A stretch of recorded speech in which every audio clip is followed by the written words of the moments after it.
Hallelujah. Praise the Lord. Mayong hapon diha kaninyong tanan. Okay, adlaw nga Huwebes. Praise the Lord, daghang salamat no sa makanunayon ninyong pag-uban niining program. Okay, so kagahapon no bag-o lang tanahuman sa ato ang Victorious Not a Victim Part 4. Okay, ang subtitle ato is Giving Up is Not Your Identity. Inay mo katapad, giving up is not your identity. Amen? So dili gyud nato identity or dili gyud nato batasan ang mo give up because Jesus also not giving up no hangtod sa kamatayon ngadto sa cross. Iya yung gihuman ang iyahang misyon no diri sa kalibutan. Namatay sa cross aron bayaran ang atuang mga sala. Praise God.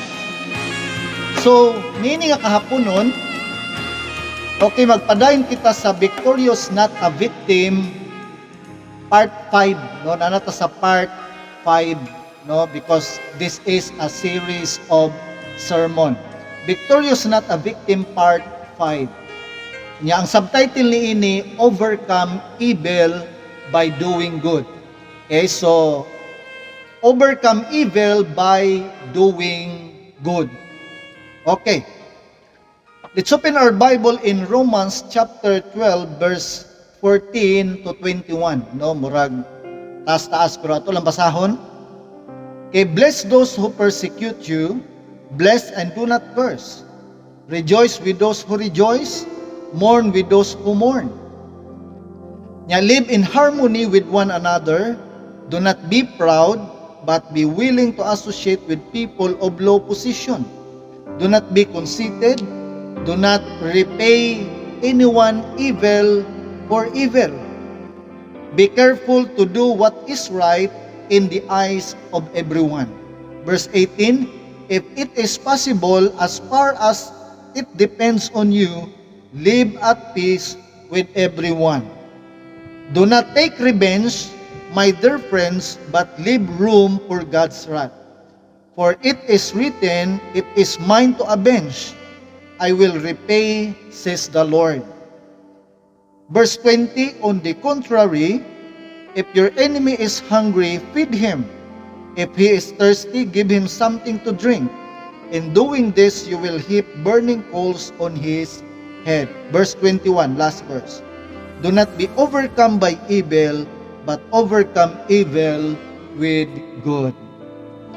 Langit ng Amahan, daghang salamat sa imong mga pulong nga nagahatag na usab kanamo og pahinumdom, mga pahimangno aron kami Ginoo sa among Kristohanon nga kinabuhi, among mahimo kung unsa ang imong kabubuton, among mahimo og Ginoo ang mga butang nga makapalipay nganha kanimo. Busa salamat dinhi nga kahaponon sa imong pag-uban kanamo in Jesus name. Amen and amen.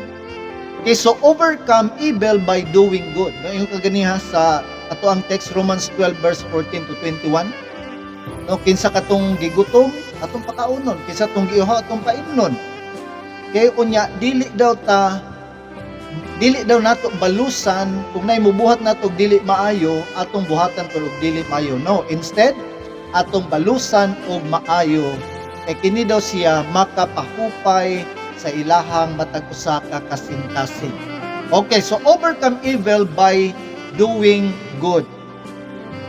Okay, point number 1, ngayon pa diri, speak the blessing those who persecute you. Okay, inay mo katapad, speak the blessing those who persecute you.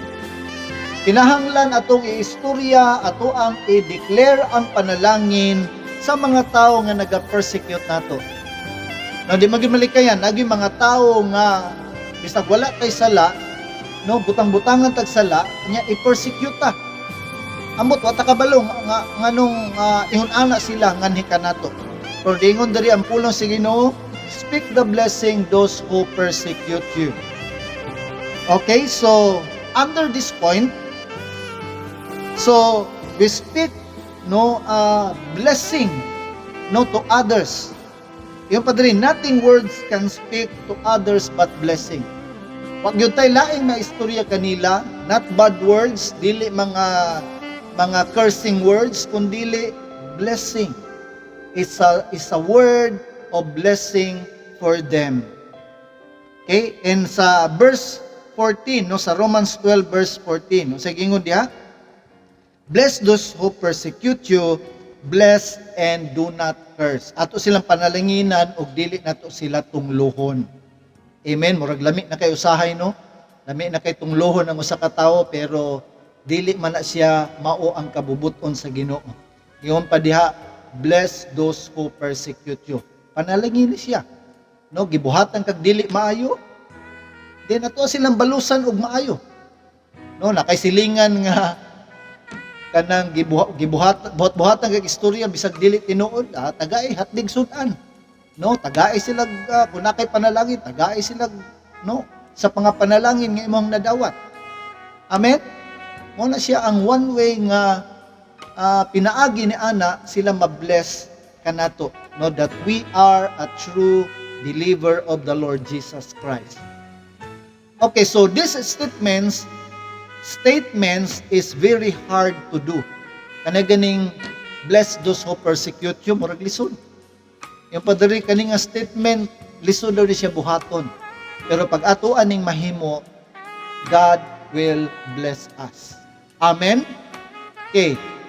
Tungod kay, because in reality, it's hard to speak blessing those who mistreat or maltreat you. Tama ba? Kanaging imaltrato ta, unya, buhat-buhatan ta og mga sala, dili maayo. Okay, so lisod yun nga mo panalangin ngadto kanila. But the word of God clearly says, bless those who persecute you, bless and do not curse. Ato silang panalanginan, unya dili nato sila tunglohon. Amen? Okay, because the inner attitude of the person is to take revenge those who hurts them, right? Tama ba? Kana ganing ma-hurta, di ba? Ang atuan yung attitude katong wala pa ta na born again igsuon, mubalos gyud ta. Mao gyud ang atong attitude, no? Nga kanang kung buhatan ta og dili maayo sa ato ang mga amigo ba diha, ato abang mga silingan diha, ato abang parente, no? Kanang di gyud maliken as human magkaroon jud tag kayugot or kalagot ngadto sa ilaha, lami kay ibalos, pero since lagi nga na born again ta, no? The old has gone and the new has come. Gibag-o naman ta sa Ginoo. So kato atong daan nga binuhatan, wala na to. So gibag-o na ta ni Jesus. Mao na nga bless those who persecute you. Amen. Okay, so also this statement is not easy to do if your heart is full of bitterness. So kung puno og kalagot ang ato ang kasing-kasing, puno sa mga unsa na kanang kayugot, no? Hallelujah, dili gyud nato ni siya mahimo. Hallelujah. Kay Ephesians chapter 4 verse 31 to 32. Let all bitterness and wrath and anger and clamor and slander be put away from you, along with all malice. Be kind to one another, tender-hearted, forgiving each other, just as God in Christ also has forgiven you. Okay, so ingon diha sa Ephesians chapter 4, 31 to 32, nga tanang mga kayugot, no, bitterness, kapait, no, and wrath, and anger, tanang mga, no, slander, kay be put away from you. Kinahanglan wala ni sa atoa. Hallelujah. But kung sa iyong gingon diha, be kind to one another, tender-hearted. Kaya na makatapad, be kind and tender-hearted, forgiving each other just as God in Christ also has forgiven you. Kung kita gipasaylo ni Jesus, wala tay right na dili ka makapasaylo. Kinahanglan ato kung silang pasayloon, no, as Christ forgive us. Okay, so all bitterness, wrath, anger, clamor, and slander are put away from us. Sometimes it's hard to say a simple thank you to the small thing we receive. Usay magani, no, kanang may mga tawo nga maglisod sila istorya kana ganing bisag pasalamat man lang, kana ganing tagaan sila, di ko kabalo usahay may mga tao na di kabalo mo pasalamat sa bisan gamay mga butang nga ilang nagawat no sa ilahang kinabuhi. And all of these things will make your life become better.